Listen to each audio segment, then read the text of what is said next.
Greg is usually a fan of water cooler talk, but it's draft season, and that's all anyone wants to talk about. The Athletic has loads of articles about this year's draft, but Greg doesn't have The Athletic, so now he's filling up his water bottle in the bathroom sink, which, to remind you, is the sink people use after they use the bathroom. Get The Athletic and get the info you need to speak draft fluently.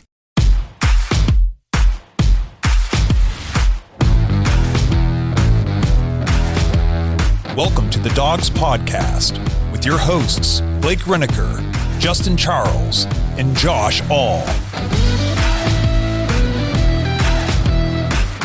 Hey, what's up, Browns fans? Welcome back to another live edition. I guess this is our one live edition of the Dogs Podcast this week. I know we said 3:45. Justin got home from work early. We are loaded up and ready to go. So we're just going to kick things off here and talk about the breaking news from the day involving one of the Browns' superstar guys, our favorite player on the team, and probably yours too. We're going to be talking about Nick Chubb and everything that's going on with that. And while we let the chat fill up and everybody kind of get in here, since we are starting early, just remind you guys, please, if you're on YouTube, like this video, subscribe to the channel, tap the notification bell so you don't miss any of these new episodes, so you don't miss an alert when we go live a little early like this. Usually we're late. There's one contributing factor to that usually that's not here today, so there's your variable. Yes, Blake, that was a dig. I'm just messing with you. Anyway, and if you're listening on audio to this podcast afterwards, we appreciate it. And Apple Podcasts specifically, make sure you guys leave us a 5-star review. Just scroll down to the bottom of the page, tap 5-star, and just leave us a written review, quick sentence or two, something simple, easy, just whatever you guys want to say, and that really helps out the show. And with all that being said, Justin, why don't we talk about our boy Nick Chubb? I'd love to. What glorious news on this Thursday afternoon. I got the notification on my phone, something I kind of been waiting for, the last few weeks. I've just been waiting for some kind of news. It's been quiet. There hasn't been a whole lot, but you got the impression that things were going on behind the scenes, that there was talks, there was some restructuring going on. But I feel like we can all kind of take a deep breath, like Browns Nation. You can all kind of just take a deep breath. Our guy is for sure coming back. They worked out, a restructuring.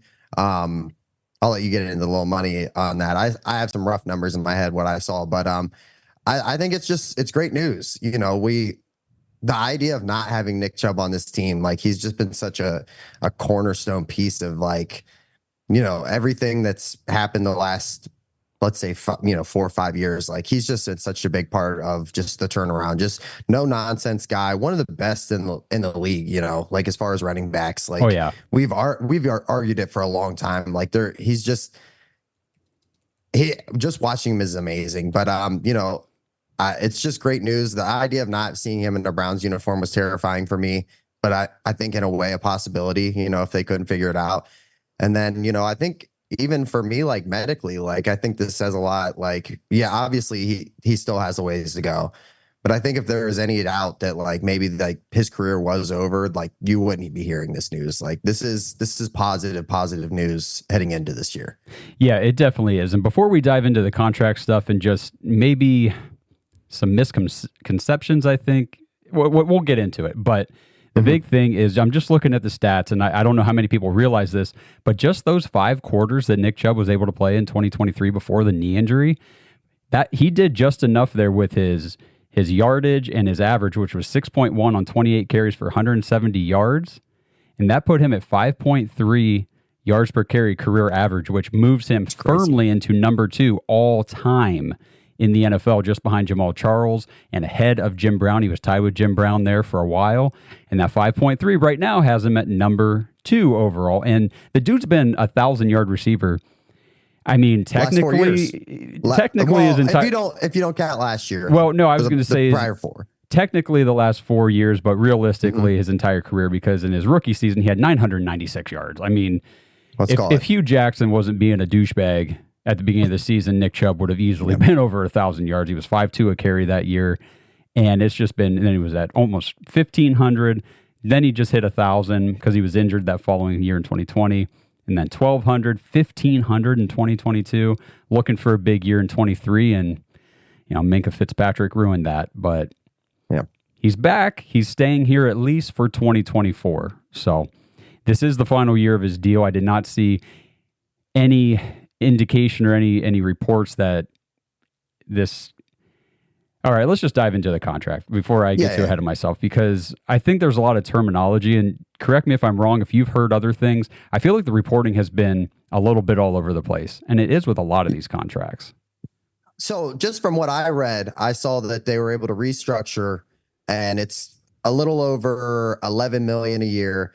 And then with incentives, it basically puts him at like maybe 12.25 or something like that. That's just the numbers that I saw. And they were like the goals that, and these were just articles I was reading. The goals, the performance goals, I'm guessing were very achievable based on what it sounded like. I didn't see actual numbers. Obviously, you're gonna have to take into like there's gonna be games missed. I don't think that Nick Chubb's coming out week 1, and I wouldn't be surprised if maybe the first, let's say, up to 4 weeks we didn't see Nick Chubb. I think you see that when they bolstered the running back room, when you bring in a Foreman who's a capable back that can carry the road. You still have Jerome Ford. So it's just one of those things. I just want him to get fully healthy. I don't want him rushing back or anything like that. And then you see setbacks, and I just don't want him to look like a shell of himself. Yeah, no, I'm with you on that. And you said a word there that I feel like has been misleading today. And it's the same word I used whenever I went and posted about it on social media, because it's what I was reading in the reports. And you said restructured. But I don't see, so a restructured, the player's still getting the same money. They're right. Getting the money they're owed, just in a different way. And right. So based on my understanding of the contracts and restructuring and all that stuff, this was not a contract restructure. It was a reworking, or essentially a re-signing. Yeah. Excuse me, like it's basically a new contract, because there was no, in the restructure reports, you see where money was converted into bonus money up front, paid out now, and it takes away from the salary over the year, which lowers the cap hit. That's not what happened with Nick Chubb, and we talked about that. Well, I feel like I've been talking about that for weeks now, how I don't know how the Browns restructure Nick Chubb's contract, because there's nothing to restructure. All the money that he's been owed has been paid, and there's no play. There's nothing to play with. So going into this whole offseason, we've been talking about it. Nick Chubb was a $15.8 million cap hit.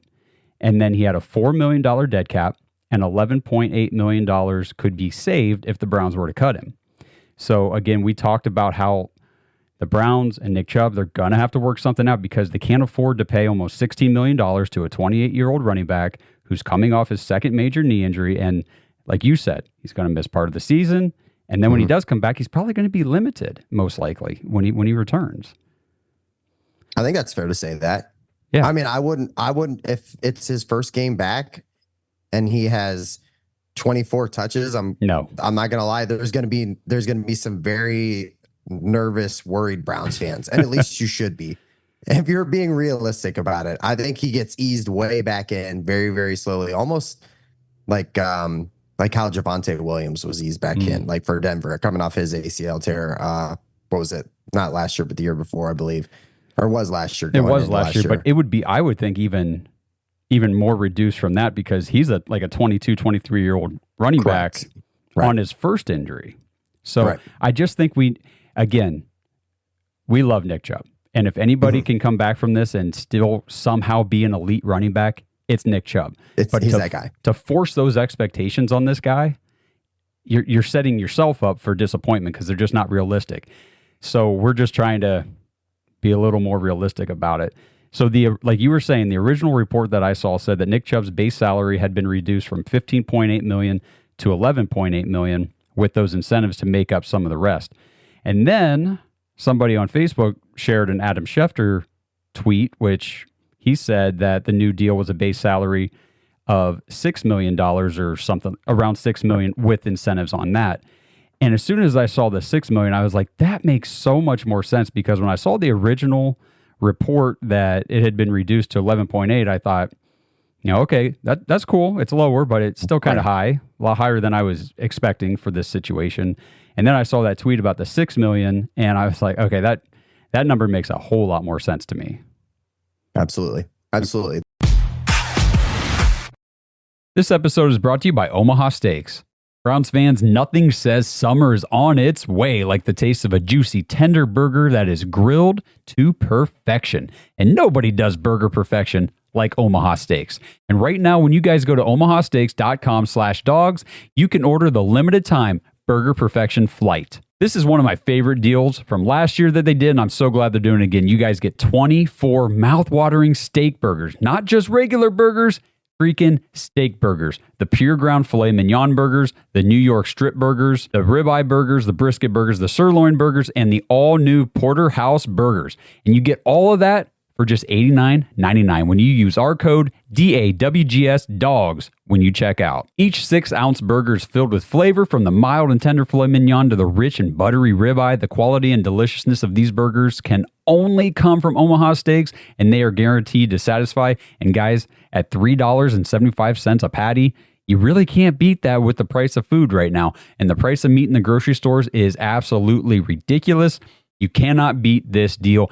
$90, $89.99 for 24 of these phenomenal, delicious, awesome steak burgers. And you get all of that when you use code DOGS at checkout. Go to omahasteaks.com, order the Burger Perfection Flight today, and do not forget to use that promo code DOGS, DAWGS, when you check out to get everything, the 24 delicious burgers. Hurry, because these supplies are limited. Take advantage of this opportunity now before supplies run out. omahasteaks.com/dogs, promo code DOGS.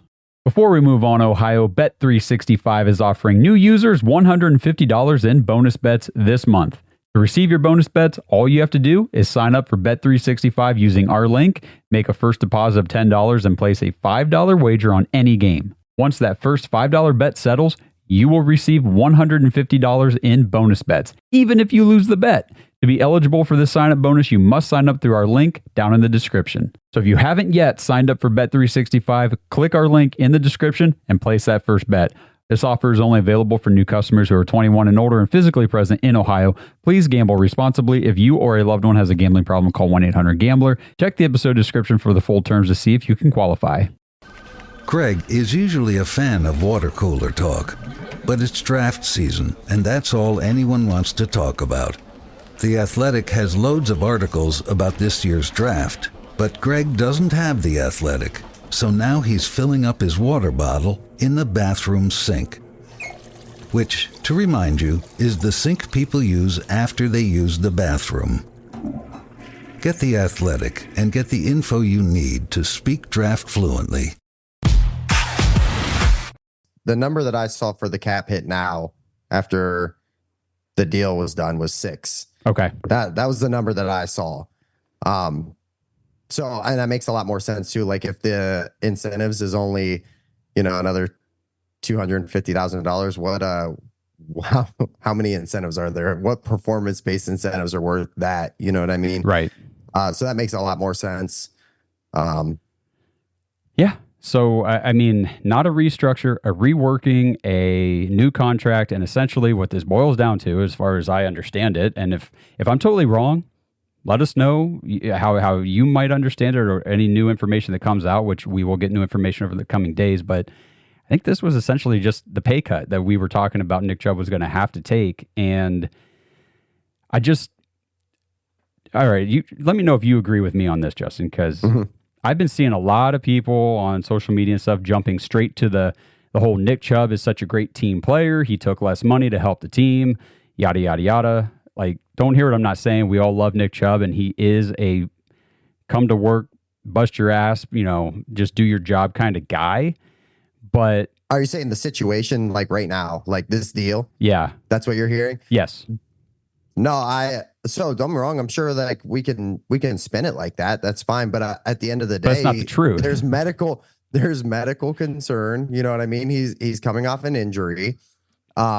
He's not going to be ready week 1. And I'm not a doctor. Like, guys, I'm not a doctor. I'm not a sports trainer. You know what I mean? But like, I watched that injury last year, and at the time I went, oh my God, I just watched my favorite football player of all time just career end. Just right in front of my eyes. Like, soul sucked out of me. like immediate. I felt like I went through immediate depression and PTSD like on spot, which I've never, as a Browns fan, it was weird because I've been in moments from like, wow, that was unbelievable. I can't believe like that's how this game ended, or I can't believe we just did that. But like to watch like somebody that you like as a team we hold so as a fan base we hold so highly, and even as like the team holds highly, like it was just super demoralizing. But I agree with you. I don't think he was in a position to like go and kind of like play hardball. And I don't think like either side really wanted to. I think Nick Chubb wants to be here. I think Cleveland wants him here. You see other situations now, like I'm going to compare him to another guy. They're not in the same league, but look at Dobbins. You know what I mean? He's coming off a major injury. He's still available. Yeah. And he's, you know, he's younger. He's younger. I mean, he's got big upside and he's still trying to find a home. I mean, I think just the running back market just kind of for whatever reason just it's so undervalued. This year was kind of crazy with free agencies because you saw guys get paid. You know, Saquon got paid. DeAndre Swift got paid. You know, you saw guys finally get Josh kind Jacobs. of the bag. You know, you saw guys get the bag, but I think in that situation, coming off such a horrendous injury, so much uncertainty, for me as a fan, it was hard for me to believe that Cleveland would ever even allow him the opportunity to get out of the door or even just be cut straight up. It was hard to believe, but at the same time, there's a business aspect to this. Yep. You know, and if they thought that he wasn't going to be there, or he wasn't going to be the same guy, I think that you have to still use your head. You have to use your brain.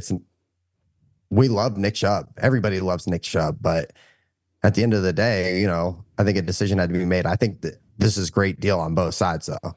Oh, for sure. And, you know, when you talk about guys getting paid this offseason, like, as a running back in the NFL, you're trying to get that one big contract. You know, you come off your rookie deal and you're hoping you get that one contract because that's it. You're going to get that one contract, and then you're going to, by the time that's over, you're an old running back, and if you're getting another contract, it's going to be a cheap deal. And Nick Chubb got his big deal. That's the thing that I think a lot of people overlook is he was the third highest paid running back in the entire league. So the Browns do value him, but you know, whenever they gave him the second contract, they valued what he brought to the team and to the offense and everything else. So he has definitely, you know, been a highly valued asset for the Browns. And with this situation, you know, yeah, like you said, sure, if fans want to spin it like, oh, he's such a great team player, he took this pay cut to help everybody out. I mean, you can lie to yourself. That's fine. That's not what he did. This was the best deal on the table, bar none. I guarantee it, because the way this situation was, and we laid it out all offseason, Nick Chubb he's either going to take a pay cut or he's going to get cut. We've said that multiple times. You know, if he refused to work a new deal, he would be walking away with that $4 million, that dead cap, and then he would be out in free agency like J.K. Dobbins, hoping another team will sign him. And then with his recovery and uncertain timeline for this season, you know, maybe he gets a cheap deal with nothing guaranteed. The money's not guaranteed. The roster spot's not guaranteed, depending on how he recovers. He stays here with Cleveland on this reworked pay cut deal. Now he gets $6 million instead of $4. Excuse me again. He gets the incentives on top of that. So there's more money to be made. And then he knows that he probably still has a future here as long as he comes back from the injury and shows he can still play at a high level. And, you know, even if he doesn't, or if he does come back and play at a high level, even if next year's contract isn't with the Browns, which it probably would be, then he's at least shown that he can still get a contract somewhere else. So this is, in my opinion, like you said, great deal for both sides. The Browns get cap relief. They weren't going to pay him $16 million against the cap to recover this year anyway. And he gets more money than he was going to get if he got cut, or if he got cut and signed by somebody else, in my opinion. I think you touched on something like pretty important there at the end too. Like he's heading into his final year with uncertainties and stuff like that. Like he'd be kind of having to go into a prove it. And Nick Chubb has nothing to prove. You know what I mean? Like in my eyes, I don't think Nick Chubb has anything to prove to Cleveland, the Browns. Like as far as like what he's done already, like right. Moving forward with, he's got to prove he can still do it though. Correct. Yeah. Correct. Okay. So this works for both sides. If you're the Browns and Nick Chubb comes back and he's Nick Chubb of old, you're getting an elite running back basically on a cheap deal that could pay out for basically what top end running backs are making, right around that 12 million mark. And if you're Nick Chubb and you come back and you ball out, you're putting the Browns in a situation where, hey, now, do you guys want to pay me? If not, somebody else is probably going to pay me. There's always a team that's ready to line up and throw some kind of money at a running back, especially of like a guy that caliber. You see, I mean, just this offseason, it was done. There was big deals. I mean, guys kind of went all over the place. I mean, these guys were younger. We're talking Josh Jacobs. We're talking, Saquon, Swift. But I think at the end of the day, we would all say that Nick Chubb is a higher caliber running back than all those guys, just older. So if he can still prove he's got it, he's still got the wheels, he's still got everything, because the skill set as far as like his vision and all that stuff, that's not going anywhere. It's just, can the body hold up now? Can the legs and the knees hold up now? So right. I think it's great. I think it's literally a great deal for both sides. Oh yeah. I mean, this is something, and we've talked about it a ton. We fully expected this to happen at some point, but it was just that that anxious waiting, like, okay, it'd be nice if it would just happen so we know that he's for sure going to be here this season. And now we got it. We're good to go. We're locked and loaded for another year of Nick Chubb in Cleveland. And again, like we've been saying, like Justin just hit on, if he comes out, balls out, shows that, yes, I don't expect Nick Chubb to be old Nick Chubb probably at any point this season. Maybe we'll see flashes and glimpses and a play here and there where we're like, oh, he can still do it. But I don't expect to see the consistency, because this is a tough injury to come back from. You see younger guys come back from torn ACLs and things. Breece Hall, bro. And I was just going to bring him up. It takes 8, 9, 10 weeks to really get back to form. And a lot of guys, it takes a whole season, they say. So again, older running back, I think he's definitely going to be eased into it. And you hit on it at the top of the show. The Browns have already prepared for this. So the writing was on the wall. We know what's going to happen this season as far as what the expectations are for Nick Chubb and his recovery timeline, because they signed Deontay Foreman to go along with Jerome Ford. They signed Nyheim Hines, good passing down back, great returner. And I think that is being a little overlooked, but that could be his spot on this team. And honestly, I think Pierre Strong's probably not going to make the team at this point in time, is kind of my opinion, because the guys the Browns are meeting with for the draft, some of these prospects, I mean, these guys would be a lock to make the roster and contribute right away. Like, they met with Trey Benson from Florida State. He's projected in the second round, maybe early third, depending on how things go. Some scouts have him as the top running back in the class. He's usually top 2 or 3. A lot of people that so I do a lot of not only just fantasy stuff like that, but we like doing mocks and stuff like that. And a lot of the mock drafts, he's the first running back off the board. ESPN did one about 2 weeks ago, and he was the first running back off the board, and it was to Cleveland. So, just something interesting to think about. Yeah, and again, it's not just a speculation like, oh, he might fit with the... They've actually used a top 30 pick on him. They only get 30 of them. They used one on him.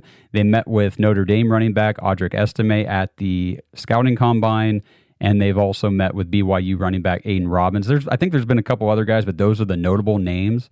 And those last two are big body bruiser type backs. Well, that's Foreman's like that. Foreman's a big guy. You know what I mean? And like I don't know how much Browns fans know about him, but from what you see of him and his opportunities, he came in for an injured Christian McCaffrey 2 or 3 years ago and kind of excelled. And glimpses last year with Chicago. Yeah. Looked completely serviceable. I think it's, like you said, running back by committee, get Nick Chubb back in there, bring him back slow, probably going to be a committee all year. You know what I mean? I wouldn't be shocked by that at all. I think you just count your blessings that Nick Chubb is on your roster and still able to give you touches, opportunities, and just let it go from there. Absolutely. And one last thing to mention about Foreman, too. This is a guy who tore his Achilles his rookie year, I think, with the Texans. And it took him 3 or 4 years to it looked like he was going to be out of the league. He was kind of bouncing around off practice squads like, dude, he's got that injury and I don't think he's coming back. And then he did, and now he is back, but it took a while. So again, just these athletes are awesome. They're superhuman. They can do amazing things on a football field. They're the best of the best in the whole world at what they do, but they are still human beings with human bodies. So they got to recover. And we're just praying to God that Nick Chubb is recovering fine and that he'll be back on the field at some point here in 24 and helping us win football games, because that's what it's all about. Can't wait. I know. Can't wait to see that. Anything else you want to touch on with Nick Chubb before we wrap it up? Nope. Just excited. Very happy. Best news I could have heard. Been waiting for weeks now. Yeah, I know. Me too, man. So, all right, everybody, if you have not checked out our interview with Matt McCrane, the former Browns kicker, he's now the kicker for the DC Defenders in the UFL. Go check that out. It's over on YouTube right now.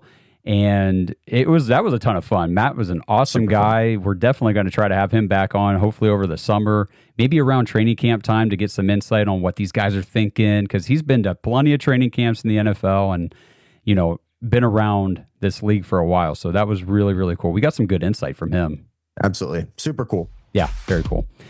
All right, everybody. Well, we're going to wrap this thing up again. Like and subscribe on YouTube. Help us get to that 10,000 subscriber mark. And until we talk to you guys again, let's go Browns. Thanks for listening to another episode of the Dogs Podcast. Make sure you subscribe on YouTube and follow us on Twitter at the Dogs Podcast. Get your thoughts on the show at thedogspodcast.com.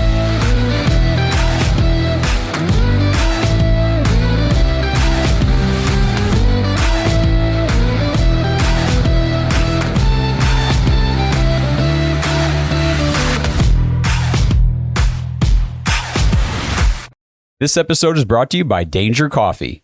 Browns fans, we talk about how Danger Coffee is made free from mold toxins that are in 45% of the world's coffee, but that's not all that Danger Coffee has to offer.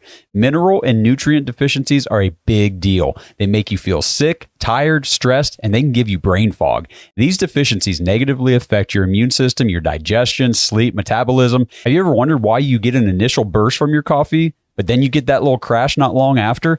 Danger Coffee's patent-pending process remineralizes your body with more than 50 trace minerals and electrolytes, leaving you more energized, engaged, powerful. These micronutrients enter the cells to boost performance. They bind to toxins to provide detoxification support.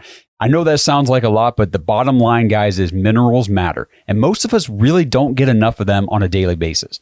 Danger Coffee delivers micronutrients, plus it gives you access to the minerals you already have. Head to dangercoffee.com, use our code DAWGS, DAWGS, for 10% off your order. And that code can be used over and over. So you get 10% off every order you make using code DAWGS. It's time to start every day off with a cup of coffee that gets you going and actually keeps you going. Dangercoffee.com, code DAWGS. Philip has just lost the respect of the youth league football team he coaches. He was asked what New England should do in the draft, and his answer was objectively terrible. The Athletic just wrote a great article about this, but Philip doesn't have the Athletic or the respect of a boisterous group of 11-year-olds who once looked up to him. Learn from Philip's error, get the Athletic, and get the info you need to speak draft fluently.